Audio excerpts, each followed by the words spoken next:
I don't know how much they censor in your feed, but I just watched a live strike on EMT workers and journalists. A live strike on the news. I don't really care if this content's different than what I normally make. Israel bombed a hospital today, definitely not for the first time. And then after people died and first responders went and ambulances went and journalists arrived to document the crime scene, they bombed it again on purpose on live television. So use your platform, say something, talk to your friends who have not been talking about the genocide happening in Palestine, because innocent people are dying every single day while they're being starved and tortured. And if they get away with this, then don't be surprised when we're next and there's no one left to speak up on our behalf. لا حصل الآن خليك يا الله راح الدفاع المدني قتلوا الناس راح الدفاع المدني قتلوا الناس استهداف كبير الآن كما تشاهدون في هذه الصورة تدمير كبير قصف عنيف جدا لا أقف في هذا المكان وعلى ما يبدو أنها كاميرا بالفعل أنها هم يبدو أن المستهدفين هم من الزملاء الصحفيين والمصورين الصحفيين الذين يقومون بتوثيق الاعتداءات الإسرائيلية من هذه المنطقة، وهذه المكان تقف فيه عدد من الزملاء من وكالة. لا حصل الآن خليك يا الله راح الدفاع المدني قتلوا الناس راح الدفاع المدني قتلوا الناس استهداف كبير الآن يا أحمد يسار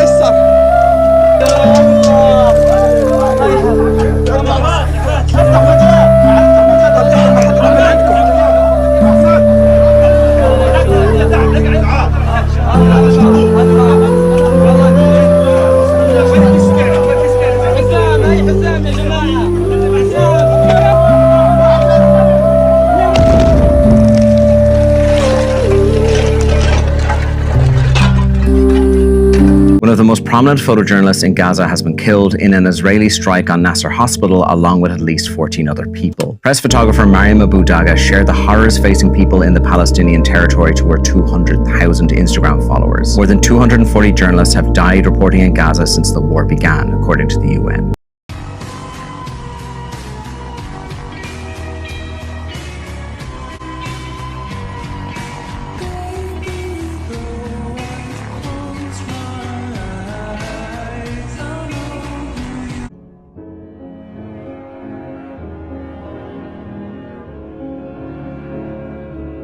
Bombed a hospital today, definitely not for the first time. And then after people died.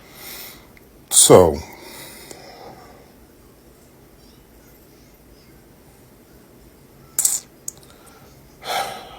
yeah, this was, I caught a few glimpses. I promised myself I wasn't going to watch this stuff, but I watched it, and now I have to talk about it. And what he's saying is correct.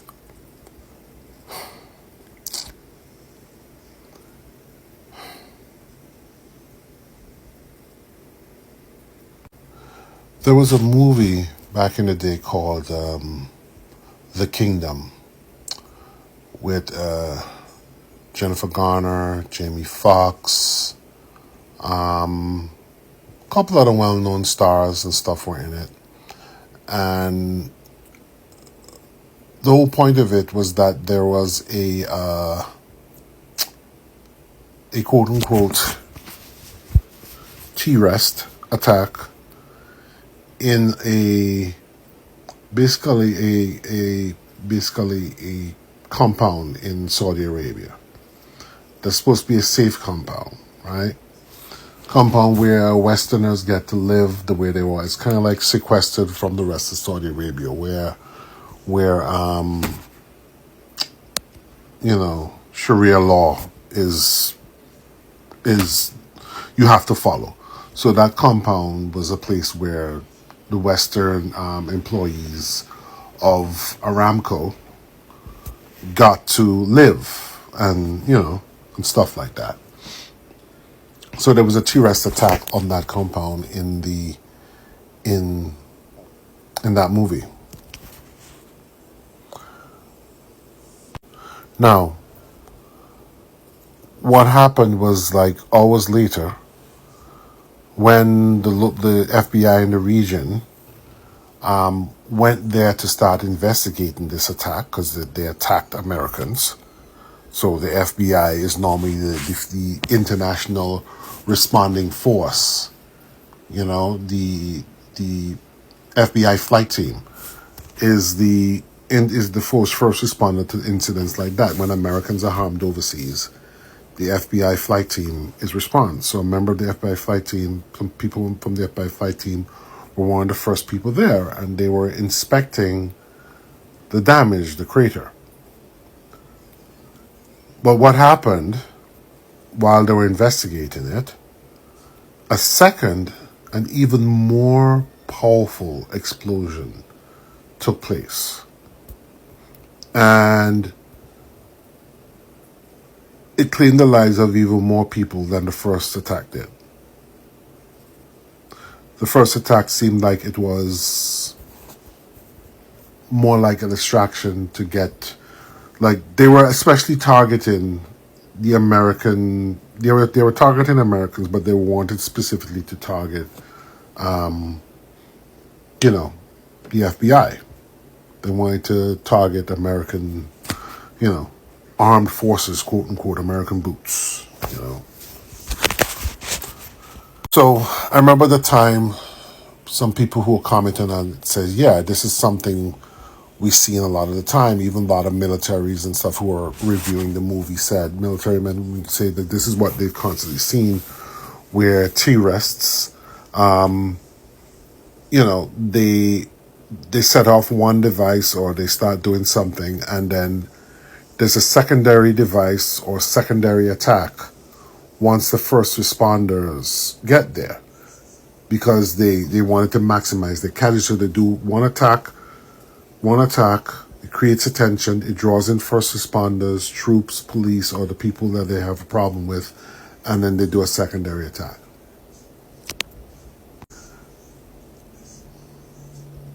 Now, we've been describing Is Not Real as this place that's under siege, and they just have to be this way because everybody around them hates them and all of this stuff.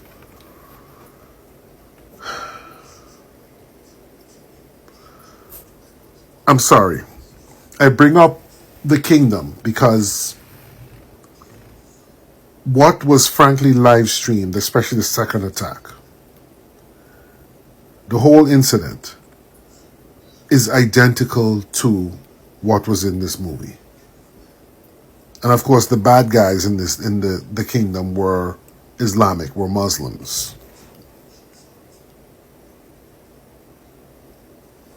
In this case, the double attack, the first one and then the second one, when first responders and journalists got there. The bad guys in this case were people who ostensibly call themselves, who say they're Jews.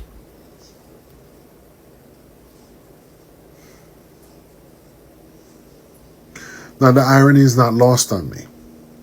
We know the history of why so many Muslim sects, the Wahhabi for instance, literally hate the United States because they supported, the state of Is Not Real being built there, and there's anger about that. It's kind of fucked up to see that the very people who've caused all this consternation, who have caused the loss of so many Americans' lives. American troops were bombed in Lebanon, as part of that, back in the 1980s, I think, early 1980s, something like that,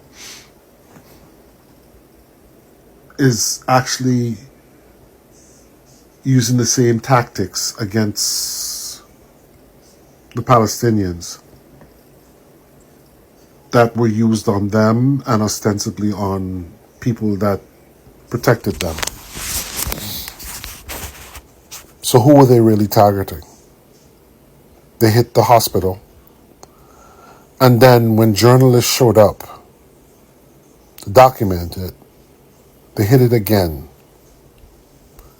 unaliving at least 5 journalists, 5 well-known journalists. You have to wonder if their target was really the journalists. They wanted to draw the journalists in. You have to wonder if wasn't really the target. And if that was their target, how are they any different to the bad guys in the Kingdom, the movie The Kingdom? How are they any different when they're employing the same fucking tactics?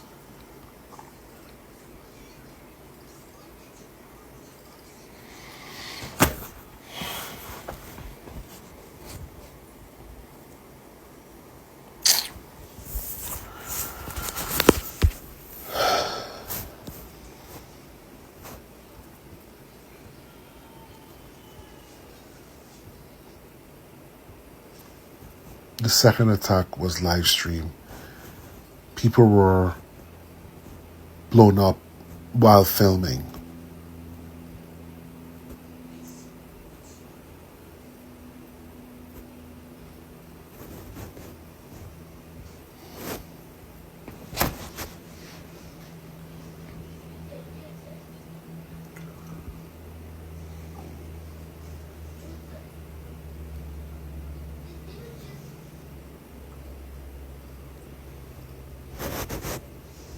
What timeline are we on, people?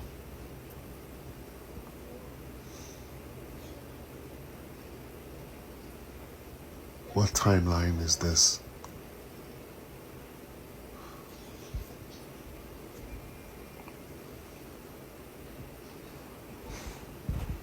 But suffice it to say, you do not live in the society you think you live in. Your so-called civilization is not what you thought it was. And that's why so many of you in the West, Muslim and non-Muslim, why you feel like you're going crazy over there. Why you feel depressed, why you get depressed, why you feel isolated, why you feel so strange in your society. Why, for instance, you can't understand how everyone around you can act normal while there's a genocide being committed by your country. Because you think, or you thought, that your society, your so-called civilization, you thought that it's different from what it really is. And this is what your problem is. This is where your problem lies. And this is why you have such deeply painful cognitive dissonance. Because Diddy, for example, Epstein and the rest of them, you have to understand they are not abominations in your society. They're not aberrations in your society, and that's the truth. They are not anomalies. People like that are actually embodiments of your culture. They're embodiments of your so-called civilization. They're not strange. And if those criminals actually shock and disgust you, it's only because you have been lied to, and you lied to yourself, and you believe those lies about the society that you live in and the so-called civilization that you come from. Because these people are not monsters in your society. They're not monsters in your civilization. They are representatives of your society, a society that is itself monstrous. And again, it's not monstrous because of the system. It's not monstrous because of capitalism. It's not monstrous because of corporations. And Marxism is not going to fix it. Socialism is not going to fix it. Communism is not going to fix it. Feminism is not going to fix it. Red pill is not going to fix it. Okay? Liberalism is not going to fix it. Conservatism is not going to fix it. The system that you created is not the problem. The problem is in the people who created the system.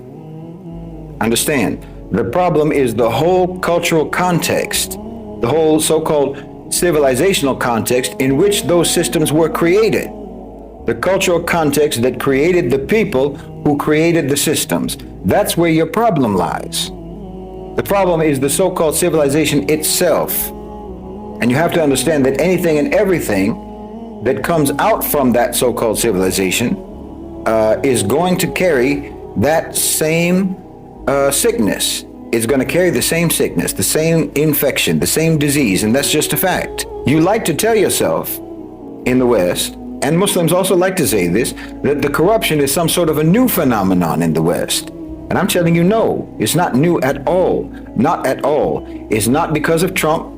Okay, it's not because of Biden, it's not because of the Republicans, it's not because of the Democrats, it's not because of Obama, it's not because of Hillary, it's not because of Larry Fink, it's not because of the World Economic Forum or whatever else you might think of. I mean, you can't keep telling yourself that this corruption and this wickedness in your society is the fault of anything or anyone that your society itself produced. You also can't keep telling yourself the lie that the situation is the same everywhere, that corruption exists in all societies. No, corruption exists in good societies, yes. Corruption exists in good societies, but that's completely different than the West. Because in the West, the opposite is true, meaning that some good exists in that corrupt society as opposed to some corruption existing in good societies. They're not the same. You know, it's like saying that a bucket of water that has a drop of mud in it is the same as a bucket of mud that has a drop of water in it. No, they're not the same. They're not the same at all. You know, a weed and a flower might both grow from the same soil, but that doesn't make them identical by any means. This is what I mean about never accepting any accurate diagnosis. You're never going to accept an accurate diagnosis because you don't want to know. And to a certain extent, like I said, I don't really blame you because the diagnosis is actually quite catastrophic, because the truth of the matter is, whether you want to hear it or not, the truth of the matter is the West, so-called civilization, is a so-called civilization that worships the devil. Yes, and it always has. From prehistory right up until today, it always has. It has been immersed in a deep and abiding relationship with the jinn. I mean, I know you've been taught to reject this whole concept about the jinn and what have you. I know that, but that doesn't matter. It doesn't matter. I mean, your society is exactly what you would expect a society to look like that had been engineered and had been managed and had been developed by the devil. Honestly, there's no society in history that has been a purveyor of so much immorality, so much cruelty, so much carnage, so much rank sadism and degradation. And that's a fact. It's absolutely stunning when you look at the history. And someone has to tell you, jinn are real. And you've been messing with the jinn literally for millennia in Europe, in the West.